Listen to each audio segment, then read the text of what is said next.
Well, guys, some big political news this afternoon. Former President Trump picked Ohio Senator J.D. Vance to be his running mate. Yeah. Vance is 39, half Trump's age. Yep. And it's a weird coincidence because Kamala Harris is 59, which is half Biden's age. Oh, that's interesting. Yes, I got it. Treading carefully for just a moment. They'll be back to normal by the end of this week for sure. No doubt about it. The news media, the Democrats, the news media, they're actually mocking President Trump's bandage on his ear. What with the assassin's bullet ripping through his ear and everything. Just another piñata for the left. Bloodthirsty gang of street mob ghouls that they are.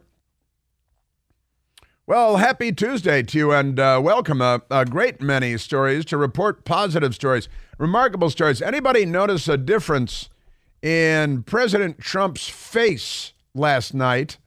And I don't mean the bandage. I mean the look on his face, his expression, his eyes.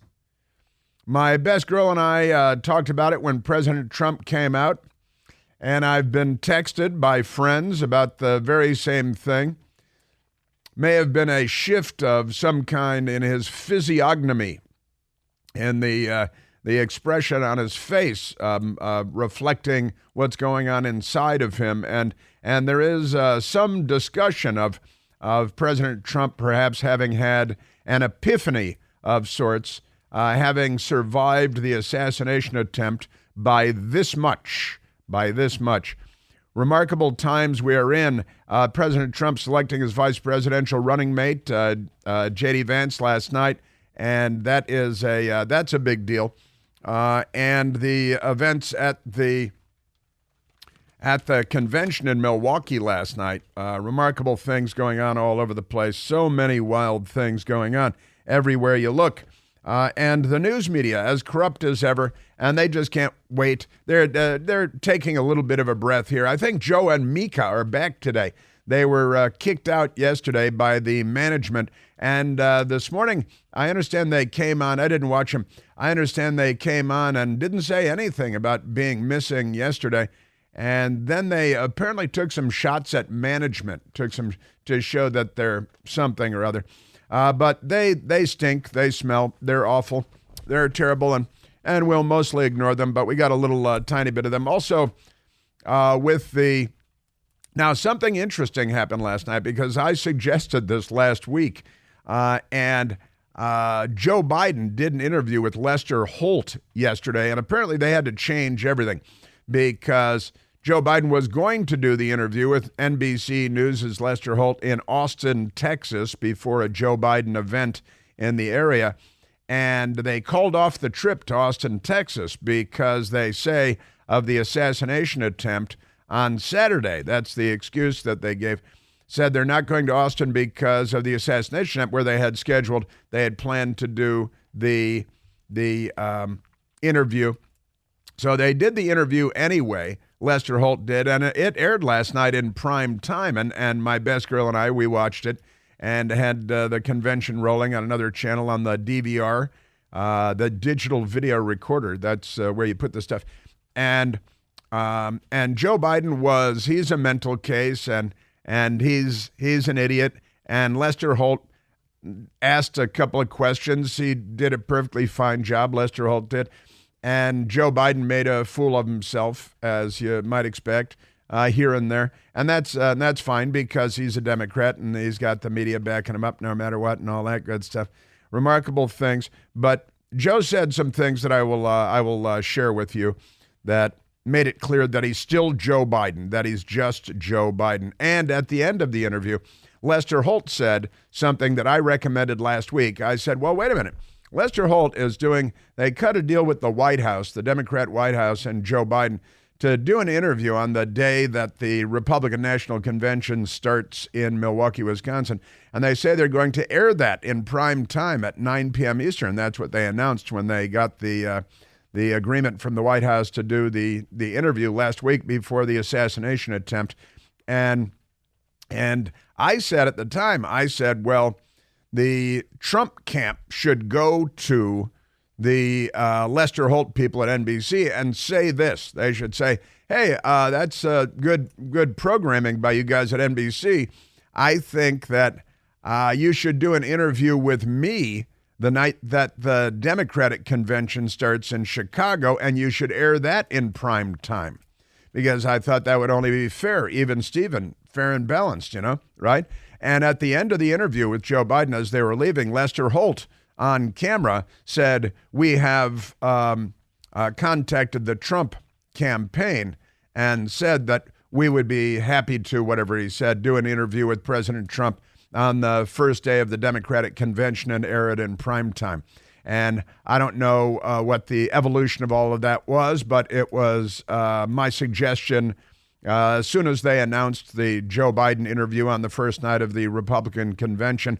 I said that they should demand basically equal time on that. And good for Lester Holt and NBC News. I want to say good for Lester Holt and NBC News for offering that up and saying, hey, that's true. That would be fair. And they acknowledged that maybe only after President Trump was shot and nearly killed by a lunatic who the Democrats are again trying to label as a Republican, the gunman. And I have some information, some data that I want to share with you about the incident itself on Saturday, because that's what I do. I collect information. So I've got a bunch of stuff. That I want to share with you having to do with that. And boy, there is a lot going on. And he's registered as a Republican. I went and I collected yesterday. I shared a couple of news stories with you. And after the big radio broadcast yesterday, Michael Piercy and I collected a couple more, including this remarkable story from, let's see,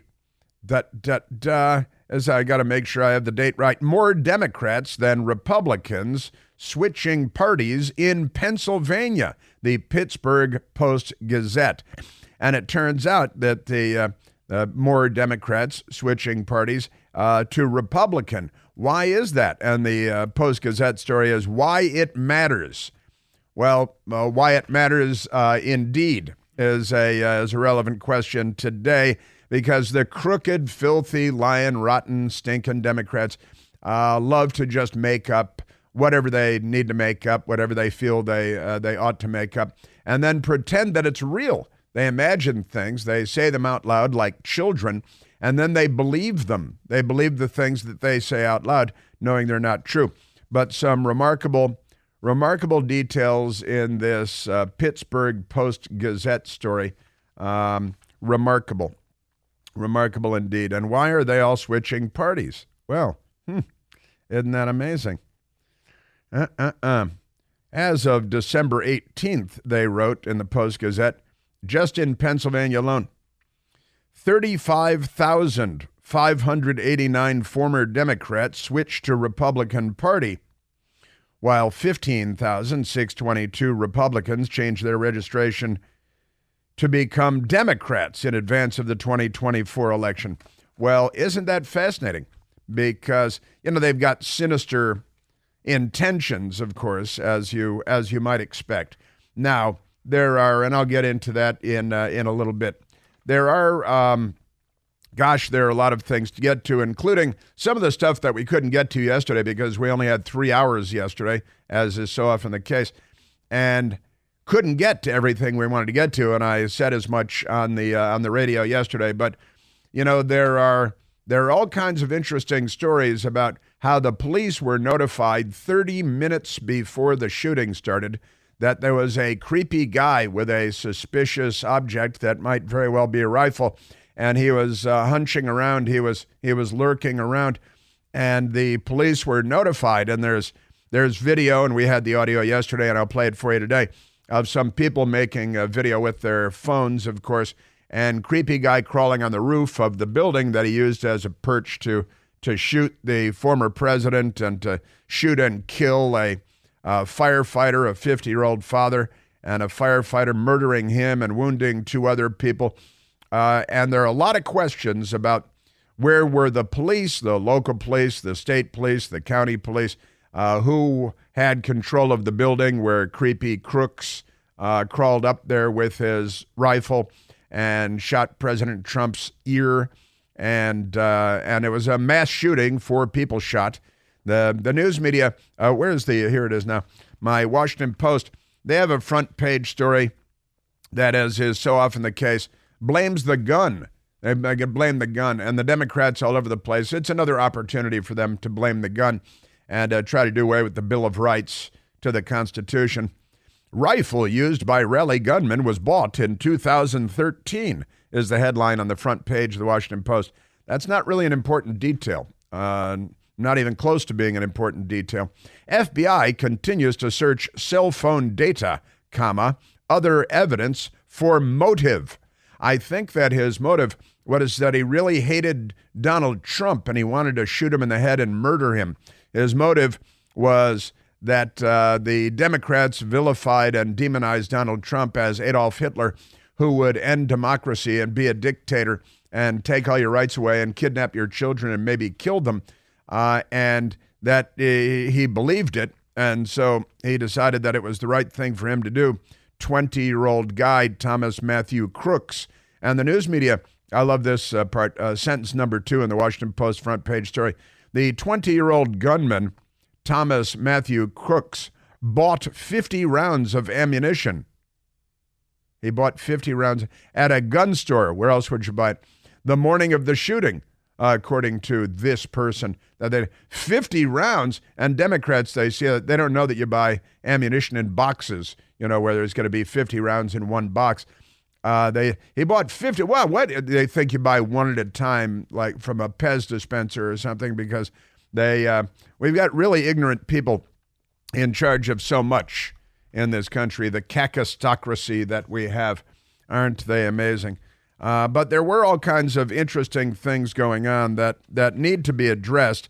And one of them is this video that was made using a phone where people in the crowd saw the gunman, and it was the gunman, on the roof crawling around like a creep because, he's a creep, so he crawls around like a creep. And fascinating stuff. The media is taking a beating, too, as they should. Alejandro Mayorkas is in the middle of all of this. He came out yesterday. Oh, and RFK Jr. suddenly gets Secret Service protection. We got Kate Bedingfield on CNN. What'd she say? She said it's time for Joe Biden to train fire on Trump, because the media, they're a bloodthirsty lot, and they use very incendiary language, obviously. And the Secret Service director, DEI hire Kim Cheadle, who apparently got the job because Jill Biden liked her, got the job as the director. She was already at Secret Service, got the job as director because Jill Biden, not a doctor, liked Kim Cheadle. And then Kim Cheadle came in and said, what we need is more women. So we need to be 30% women in the Secret Service by 2030. That's 6 years from now. That's a long time. I don't think she's going to be the director of the Secret Service 6 years from now, or a year from now, or 6 weeks from now. But it's her priority was DEI. It was probably WOC, wanted women of color, because her priorities are not the correct priorities, not the appropriate priorities, not the right priorities. And what happened on that roof, the gunman crawling around, there was a lag before the Secret Service counter sniper fired, putting a bullet through Crook's face, into his face, out the back of his head, back of his neck. What happened in that period, that 11-second period? I've got information for you on that. You want to stay right there? We are at 888-630-9625. Okay, let's go to a telephone call, but don't go anywhere. Tons of information for you today. Let's go to Chris, calling from New Jersey, which is the Garden State. Chris, You're on the Chris Plant Show. Good morning, sir. Yeah, I've reached out to a bunch of different places. They're talking about his voter registration here. All the Democrats talking about this, but what we should be really looking for is a voter registration form change, because that'll prove. Because there's no way this guy, when he registered at 18 to vote, his parents were both social workers. No way that he was a registered Republican. He did this to vote for Haley, and when Haley didn't win, he was and then after the debate, he probably got so incensed, he figured he's got to take it into his own hands. Well, you're right that we need to know when. This came up yesterday a bit. When did he register as a Republican? And you're right. Did he change? I doubt when he gave money to the left-wing fundraising group Act Blue, $15 when he's a teenager. Who gives money to Act Blue when they're teenagers? You got to be like a left-wing fanatic. And again, I have the story in my hand. Actually printed this one out from the Pittsburgh Post-Gazette. More Democrats than Republicans switching parties in PA in Pennsylvania. More than twice as many Pennsylvania Democrat voters switched their registration to Republican last year. Can I say one more thing, Chris? Of course you can. About abortion, right? You hear like so many Christians saying, what's Trump's position on abortion and all this? And my big push is saying, instead of worrying about what Trump and the Republicans, push on banning abortion and all this, why don't these Christians go to their churches and ask their pastors what their position is? I can tell you so many churches do not talk about abortion. It's like, that's where it starts. You look at Louisiana and all these places, the Bible Belt, if you will, because their churches talk about abortion. If our churches in New Jersey and the Northeast talked about it, that could change the culture, and we could actually have these conversations to where we could force the politicians to do something about this. Well, Joe Biden he tells everybody he's a devout Catholic, and Nancy Pelosi and nobody knows what churches they go to, I think. But there's a church across the street from the White House that Joe Biden could go to. St. John's, it's the Church of the Presidents. The Democrats set it on fire a few years ago when Donald Trump was living in the White House. And that was okay. That was kind of a non-story, because when Democrats burn churches, which they have a long history of doing, it's really not a big deal. Remarkable times. Chris, thank you for the call. And you're absolutely right about the voter registration in particular. Want to know, there's a lot we want to know. And the FBI, they've been going through his phone, that his social media is locked down, and we haven't heard a peep about anything. We damn well better hear a peep soon.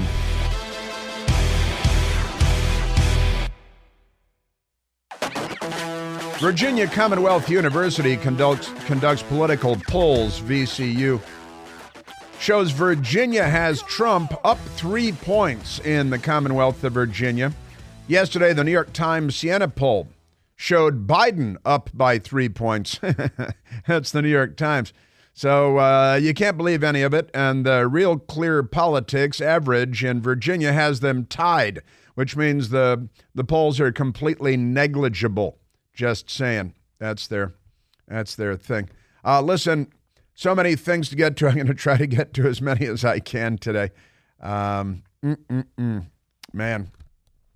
The situation in Pennsylvania over the weekend has led to a great deal of consternation, and justifiably so, rightly so. Among the issues, which are many, there are now reports, and Fox News has a story, they are reporting that there were people trying to warn police 30 minutes before the shots were fired. The Fox News headline, officer reported man at Trump rally with rangefinder, which you might use shooting, you might use on a golf course. It's a little like a monocular, a scope that can look like binoculars too, and tells you how far away. If you're an advanced sniper, you might use that. If you're a golfer, you might use it. Officer reported man at Trump rally with rangefinder 30 minutes before assassination attempt, : They love their colons. source. You should never just have one word after a colon, I think. Attempted Trump assassin Thomas Matthew Crooks killed at scene, and appropriately so. Bethel Park, Pennsylvania. A local law enforcement officer spotted a suspicious man carrying a rangefinder in or just outside of the venue before former President Donald Trump took the stage at his rally in Butler County, Pennsylvania on Saturday night, according to a law enforcement source, Fox News is reporting. The officer reported the sighting to state police. The source said he took a photo, and there was a discussion about whether what he was carrying was a pair of binoculars to try to see the rally better. A few minutes into Trump's remarks, a would-be assassin identified as Thomas Matthew Crooks, 20 years old, opened fire, according to authorities. Now, this is, again, the police are going to be under the microscope, and that's natural, and the Secret Service under the microscope to be expected. He wounded the former president, killed a 50-year-old father of two, and wounded two more spectators before a Secret Service counter sniper neutralized the threat. When you say neutralize the threat, what you mean is you put a bullet into his left cheek just below his left eye, and it came out below his right ear over there because of the angle and all of that stuff. It was not immediately clear how long Crooks was on the roof, but sources say he was initially seen without the gun about 30 minutes before the attack. State police did not immediately respond to requests for comment regarding this version of events. Several witnesses have also come forward in interviews and videos posted on social media claiming they reported seeing an armed man before the shooting started. Just because someone is on a roof doesn't mean the counter sniper guys can just open fire, said Bill Gage, an expert on active shooter responses who retired from the Secret Service after 13 years with the agency, including 6.5 years as a member of the counter-assault team. That's Bill Gage. They operate under Graham v. Connor use of force rules. We all know Graham v. Connor use of force rules, I think, don't we? We teach that in high school now. They would have to have had a perceived threat. You can't just shoot the guy. Well, he was on the roof, that would probably be frowned upon, depending. Eventually, however, Crooks, the 20-year-old, made it up onto the roof with DPMS AR-15 5.56 rifle.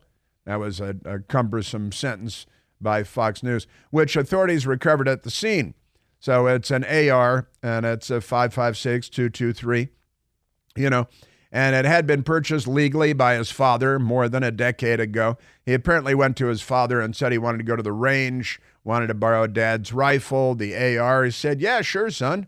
Go ahead and borrow my rifle. You're a registered Republican, and you gave money to Act Blue, and that makes sense. Butler County Sheriff Michael Sloop said in an interview with local media that a county deputy confronted Crooks moments before the shooting, but ducked for cover when he peered above the edge of the roof and the killer turned the gun on him. That has been widely reported, and I guess the chief of police there is talking about it. The officer had both hands up on the roof to get up on the roof and never made it because the shooter had turned toward the officer and rightfully and smartly, he said smartly, the officer let go. He told KDKA-TV. Security outside the Secret Service secure perimeter is typically handled by state and local law enforcement. So a lot of moving pieces here. And the FBI announced earlier on Monday that it had broken into Crooks' phone and was examining the device for evidence, probably find some there. They say, don't believe anything at this point, that he had very little in the way of social media, but he's got everything in his phone, and he's going to have his hate Trump and love Rachel Maddow in there, And now the question is whether the FBI will share this or whether the FBI will once again be the bad guys in the story, as they have so many times been over the course of the last handful of years. Honestly, let's put to rest, and somebody ought to be, no reporters are focusing on it, this registered Republican thing, except, for me yesterday and today, talking about all the Democrats switching to Republicans so they can monkey wrench the Republican primaries and so on in the state of Pennsylvania. And it's a big push by Democrats. It's a closed primary state. You have to be registered as a Republican to vote in the Republican primary. In some open primary states, you can be a registered Democrat, still vote in the Republican primary. And I told you a story yesterday. I shared a news story with you about Democrats doing that in Georgia. And now I'm here to tell you that huge numbers, tens of thousands of Democrats were doing that in Pennsylvania. So lots of stuff going on. Now, the FBI, you got to remember, the FBI, they're the people that raided Mar-a-Lago. And when they did, they brought a briefcase or a folder full of classified documents, top secret cover sheets that they laid out on the ground, on the floor in Mar-a-Lago, and photographed it with stacks of papers underneath there. We have no way of knowing what those stacks of paper were. And they put these, the FBI they staged the scene. They staged the crime scene. They photographed it, and they released the pictures to left-wing media outlets. That's the FBI and President Trump. And President Trump has good reason to not trust people at the FBI. So Fox News continues, authorities were still in search of a motive. Hate is the motive. And who teaches hate? And who teaches hate of Donald Trump? That's a tough call. They said it appeared that Crooks had acted as a lone wolf. You got to trot out all these terms, right? But the investigation was ongoing. I'm happy to hear that. Nearly 100 people, including witnesses and members of law enforcement, had been interviewed as of Monday afternoon. I presume that means by the FBI, and I believe it does mean by the FBI.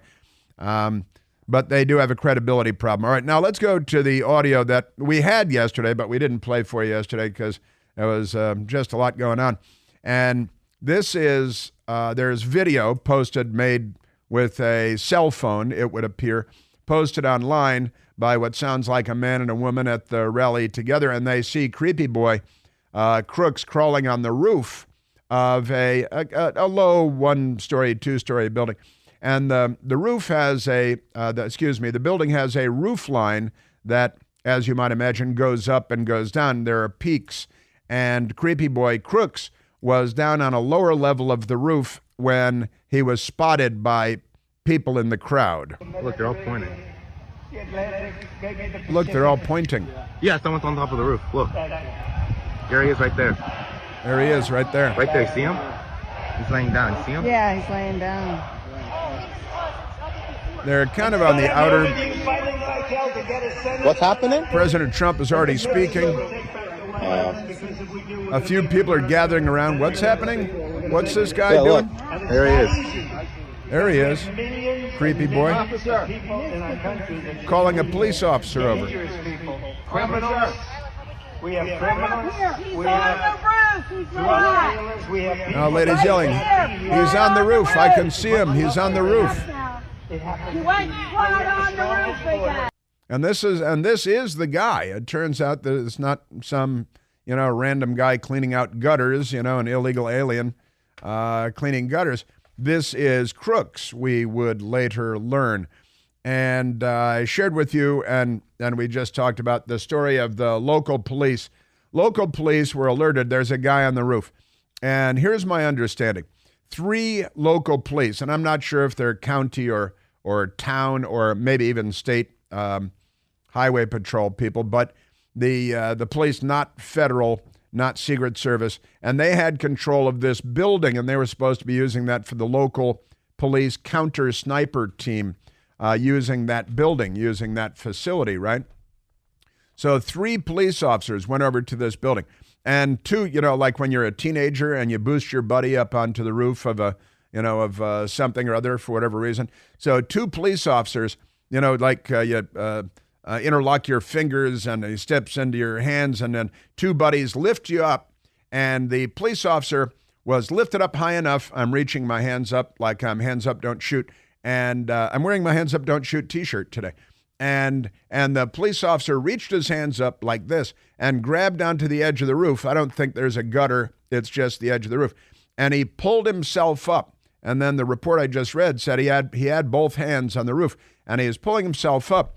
And as he started to pull himself up to the roof, his head came up above the roof line level, and Crooks is up there. He saw Crooks, and he saw him with a rifle, right? And Crooks turned the rifle. I'm now turning like I have a rifle in my hand. Turned the rifle at the police officer's head, and the police officer let go of the edge of the roof and dropped to the ground because it looked like Crooks was about to shoot him in the head and kill him, right? And he didn't want to get killed. He wanted to go home to his family.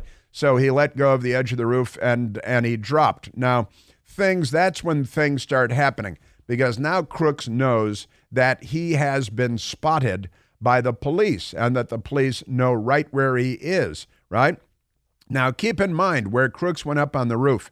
It was a sloped roof, as rooftops often are, and it is a kind of a long slope. I'm holding my left arm on an angle, from the elbow to the tips of my fingers, on an angle, tips of my fingers up higher than my elbow.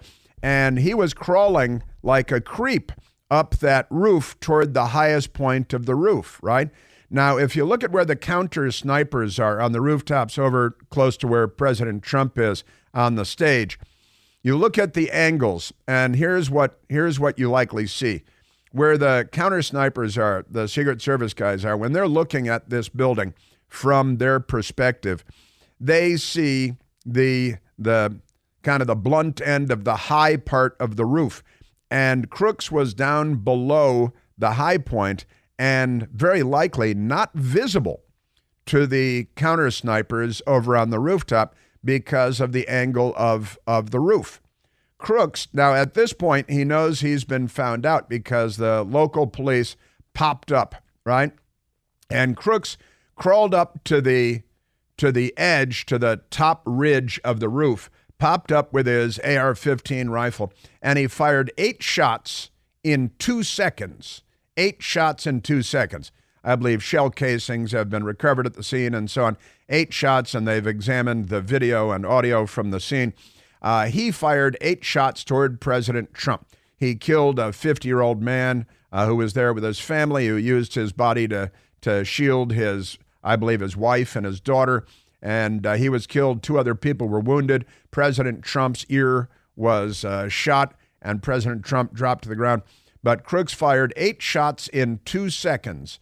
And then he pulled back down for 11 seconds, all right? And he was not visible because he had slipped back down the roof line. The slope of the roof was such that when he fired 8 shots in 2 seconds, 1,000, 2, 1,000, then he slips back down, and again, not visible to the counter snipers.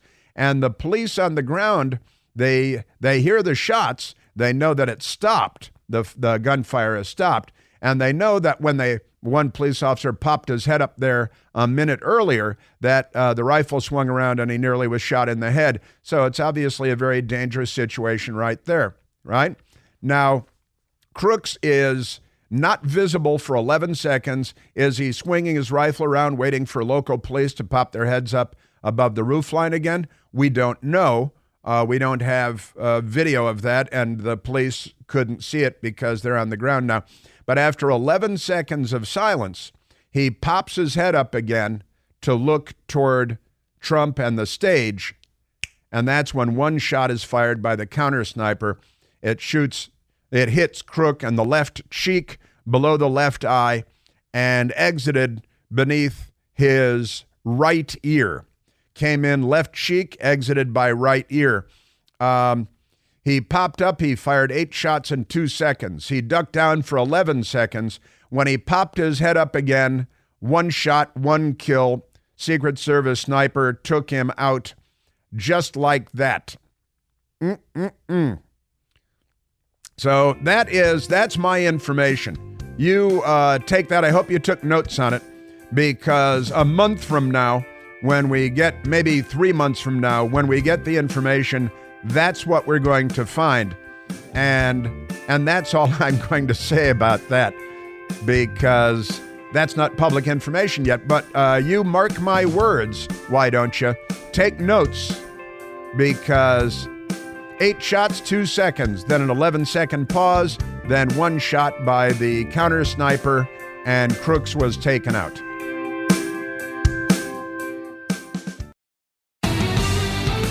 All right, let's take a phone call. Got a whole lot to get to. Right now, let's go to Ben, calling from Montrose, Virginia. Benjamin, you're on the Chris Plant Show. Yeah, Chris, how you doing? I'm just wondering how he got up on the roof. Was there a ladder? Nobody found a ladder? If not, he had some help. Well, yeah, there are a lot of questions that have not been answered for sure. Now, the Secret Service is saying today, and I think I read it. Well, I didn't read it in the story. I read out loud. Secret Service saying, well, we're not blaming the local police or the state police for any shortcomings. There is one report that says that the creep bought a short ladder the day of.